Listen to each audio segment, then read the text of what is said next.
Well, hello everyone, and welcome back for another edition of the MuniMinute. I guess we could say this is our Olympic edition of the MuniMinute since that's just kicked off.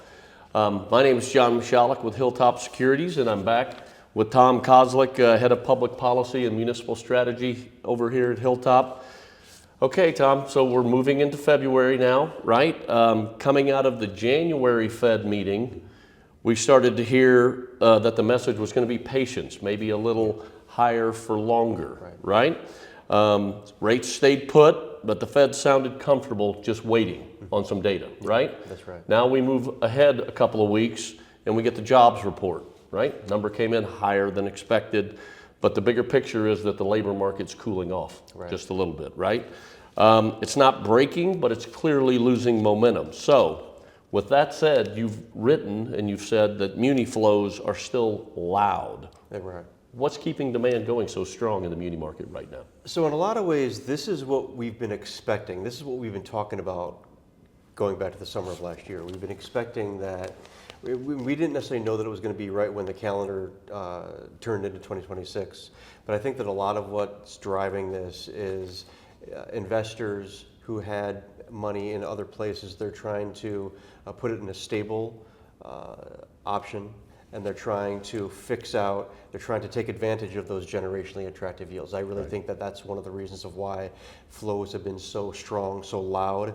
And we had another positive flow that was announced today of 1.6 billion. So over 10 billion has gone into municipal institutional funds already this year. Okay.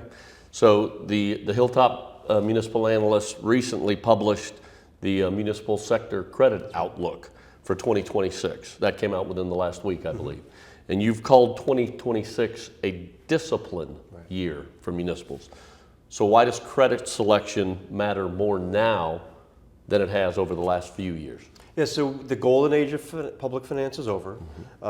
There's a post-golden age realignment going on, and it's going to require a lot of discipline, especially in sectors like higher education, K through 12 schools, even public power, right? So it's going to be even more important than a long time to really look at the credit fundamentals, especially for issuers in those sectors, but also for state and local governments. I mean, overall, state and local government credit is still pretty strong, but credit selection to make sure that entities are really balancing their ongoing revenues and expenditures is going to be very important, more important going forward.